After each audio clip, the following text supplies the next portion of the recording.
So question 3a and b.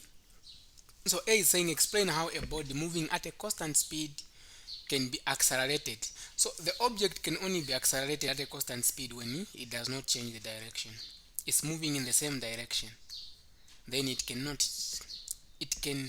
be accelerated as long as it does not change the direction. An example is an object moving in a circular path.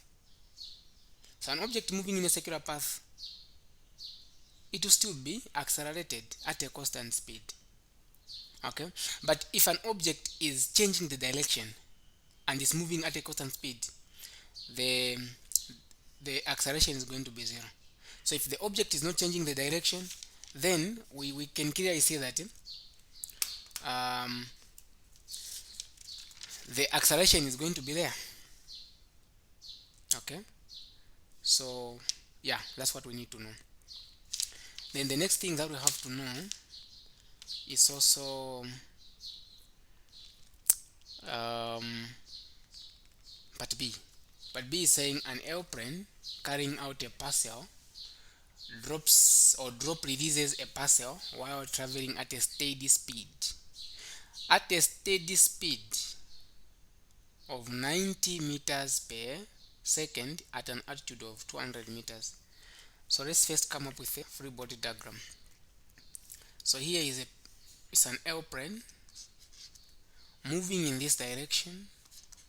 So the Vx is 90 meters per second, moving at an altitude of 200 meters.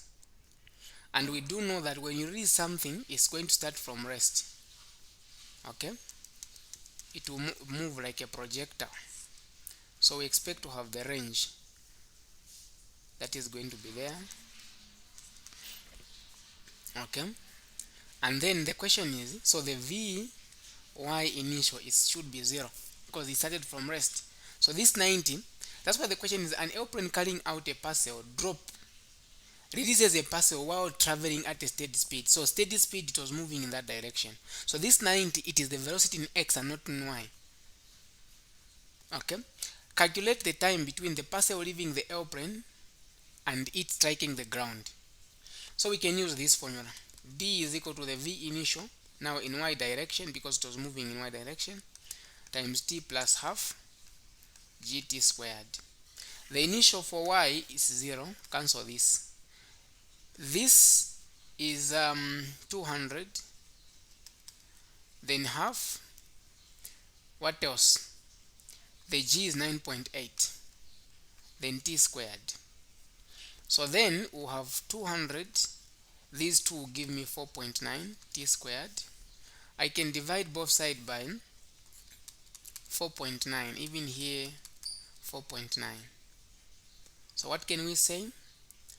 T squared is equal to, so 200 divided by 4.9, that is 14.82. So then we get the square root of both sides. We'll have the square root of 40.82, which is t will be equal to 6.39 seconds. So that's the time. Okay, so then after doing that, we can go now to the next question. Calculate the horizontal distance. Horizontal distance is the range. So range is Vx times t. We know that. The Vx we have, which is 90. The time is 6.39. So R, which is the range, will be equal to 19 times 6.39.